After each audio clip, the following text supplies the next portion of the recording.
Here Are from we ready? HIMSS Thursday. You tell us HIMSS Thursday because I'm in jeans. You're in jeans, and, okay. And I'm in Sue Schade red, as it's you called it. Sue Schade red. So you just came from the Women in Health IT networking event. It was called the Mentor Meetup.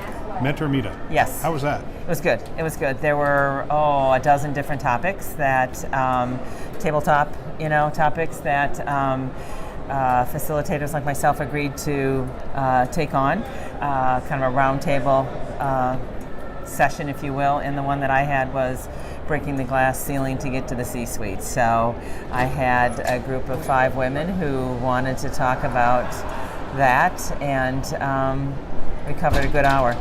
So do you know what some of the other tables were talking about? Yes, I remember ethical leadership, clinical leadership. I should remember more. I've got a list in my bag, but you probably don't want me to check that list right now. Yeah. Probably branding and social media. So just probably a variety of topics that they came up with based on previous years and what women were interested in getting together and talking about and learning about and networking about. It's been interesting. My production crew, my daughter is here, and it's been interesting to see. This is her first HIMSS, and it's been interesting to see it through her eyes. And one of the things she pointed out is, so we're at the Chime event, and she goes, there's almost a 4 to 5 to 1 ratio here of women to men, and so one of the nights we were sitting with somebody, and we're having a conversation. And we just decided to talk about it, to say, what's it like? And she was from the vendor side. We said, what's it like being a vendor? She goes, even on the sales side, it's even worse. It's almost like a 10 to 1 ratio, which actually kind of surprised me that it was that. I'm not surprised at that. Really? I'm not surprised at that because, I think at one point in terms of Chime members and CIOs, maybe 25% women. I'm not sure what the number has gone up to. Hopefully it's higher than that at this point. But I would say in the vendor side, in the sales side, men. And it's one of the things I told my women at the table. I am often the only woman in the room or on the phone because I do a lot of remote. And it's with channel partners, it's with other vendors that we're exploring, and it's all a lot of men. So you want to see that change? Absolutely. And so big announcement. Was it this week or did you announce it last week? We launched it last week. So I did the social media promotion and got it on our website last week. So tell us a little bit about Sea Change. Sure. So Sea Change is, and our tagline is Develop Women Leaders, Transform Leadership. And it's a service that we're offering through Starbridge Advisors. So we already were doing leadership coaching along with interim management and IT consulting. But this is a service that's focused on women in health IT and helping them through courses and coaching at different stages of their career. So we're starting with 2 courses, and one of them is called Equipping Emerging Leaders for Success, and the other one is called Harnessing Your Strengths. And the first one I'm going to do and lead. It's going to be a 6-month course online for up to 20 women at a time. And we've outlined the topics that I think are pertinent for women in particular early in their career in terms of developing skills. And we'll see how it goes. So we scheduled one for March, one to start in April. And then we're also doing a course that will be for a smaller, kind of more intimate group, focusing on strengths and using a tool, the Strengths Finder tool, to dig in deeper on the individual. There'll be 4 in those groups online, their strengths, how they leverage those strengths and what they need to look for. And then, who knows after that. That's our starting point. We want to see how it goes. Oh, yeah. And I can tell you how the reaction's been, but go ahead. Well, that's the beginning. How has the reaction been? Really positive. Yeah, really positive. So I've had these cards, that describe it, and the courses that I've been handing out to people as I meet people and see old friends, if you will, this week. And women, let's say of my generation, at my stage of career and senior, have taken it and gone, this is great, I've got someone in mind, this is great, it's much needed, and I'd love to help you. And what I say to that, if you'd love to help me, let's see if it takes off and if we need more people to be doing this, so that'd be great. Younger women, target audience for the first courses, very positive response. So, and men too, men who are supportive of developing women on their teams, very supportive. Well, yeah, if you're a CIO this is a great program. I mean, there's a lot of great programs, but this is a great program specifically designed to help the up and coming. You can spot a person and say they have leadership capability, they have talent, and yes, you're going to send them to Chime and those other things, but this is very specific, and you're going to help them with very specific, very targeted things. Right. And I love the fact you're talking about strengths, because one of the things we've had these conversations on the show over. I mean, you and I have it as well as others. Yeah. And there used to be this idea of trying to make it in a man's world, so you're going to try to be like a man. Right. But that's not your strengths.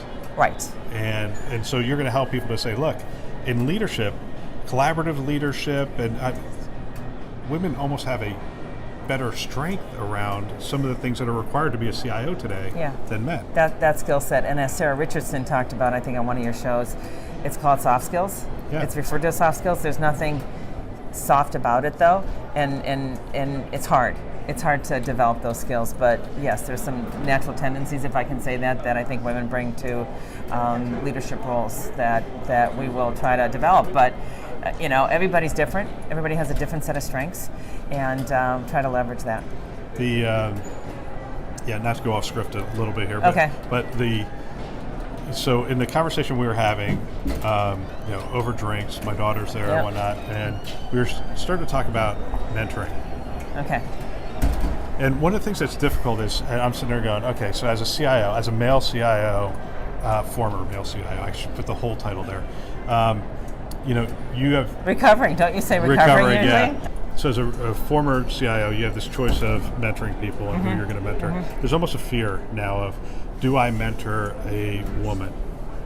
For right or wrong, for a man to mentor a woman? Yes, exactly. Why?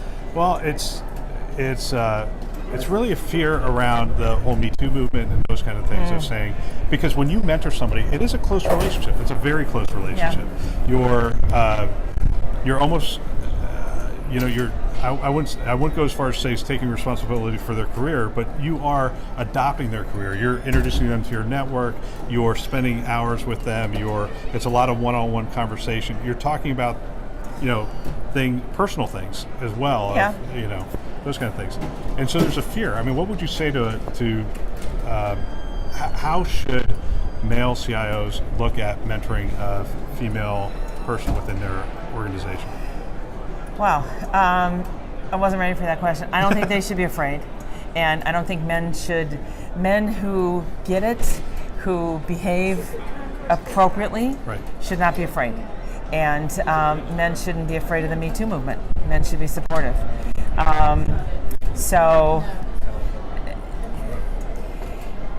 If you have a set of skills and experiences that say you're the right person to mentor that female up and coming leader, okay, so be it.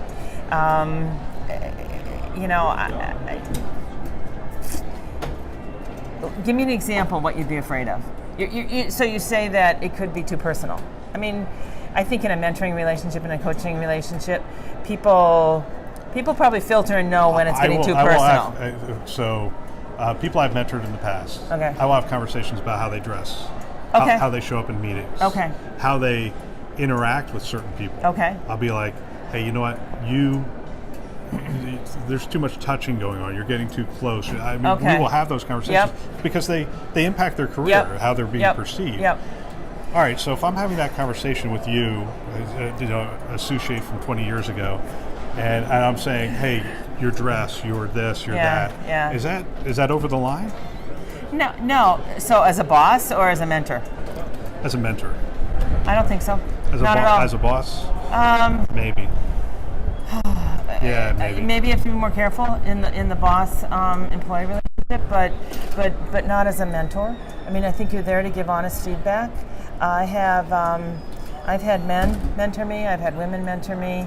I've mentored men and women. I've coached a lot more men at this point than I have women in professional coaching relationships. So, yeah, I think I'll say it again: men who get it, men who behave well, appropriately, and have nothing to be worried about in the past, shouldn't be worried. Yeah. Okay. No, I understand. I just wanted to have that conversation with you. Okay. It's you're somebody I respect, and this is a great avenue, and I love what you're doing. Thank you. But I have these conversations with people, and I wonder if these are isolated conversations or people are saying, hey, I don't know how. The rules have changed a little bit in the marketplace. I'm trying to figure it out. And I figured we might as well talk about it on the podcast. Yeah, that's good. When I talked about promoting Sea Change here and getting really good response, a number of people said, how do you help men be supportive? How do you help men sponsor women? So I've heard that enough that I think I want to go back and figure out, is there something that we could do for a group of men that's interested in, learning how to be more effective. Well, because I think there might be an interest. Yeah, we could finally put David to work, get him to David is super supportive, so he'd be a really good role model, yeah. So I guess one of the other things I want to say is we're starting with these courses, and we can do individualized coaching services and courses. We can also work with organizations. So if they want to bring us in. So you'll do one-on-one as well? Oh, absolutely. So you do there's a course for 20, training. Okay. Right? And then there's a course that's going to be 4. We've scheduled 2 each of those now, just to see how it goes, how the response is, starting in March. And then, wide open on other kinds of individualized coaching services or group services to organizations. So if you were still a CIO and you went, Sue, this is brilliant, and I've got a cohort I'd like to put through something, let's talk about doing something for you at that organization. You can be creative that way. Oh, yeah. But we've also talked about this. You do individual coaching. I do individual coaching now, and I will continue to. Yeah, men and women. Yeah, yep. Great. So I gotta get my final pitch in. You didn't ask me. How do you find out more? How do you find out more, Sue? Go to our website. So it's Starbridge Advisors, starbridgeadvisors.com, and it'll show up right on the homepage there. This new service called Sea Change. Just drill down from there to see the courses, the timing, the fees, etc. Oh, so you already have all that stuff out on the website? I launched it last week in time for HIMSS. It's all on the website. Got it. Yeah, and I promote it on social media. And I'm really now trying to emphasize, because there's so much interest, we want people to register for the first courses, which start in March. So I need to get you to go to the website to check the schedule. That's like right around the corner. Yeah. Okay. Thank you, Sue. Always a pleasure. Thank you. All right. Always a pleasure.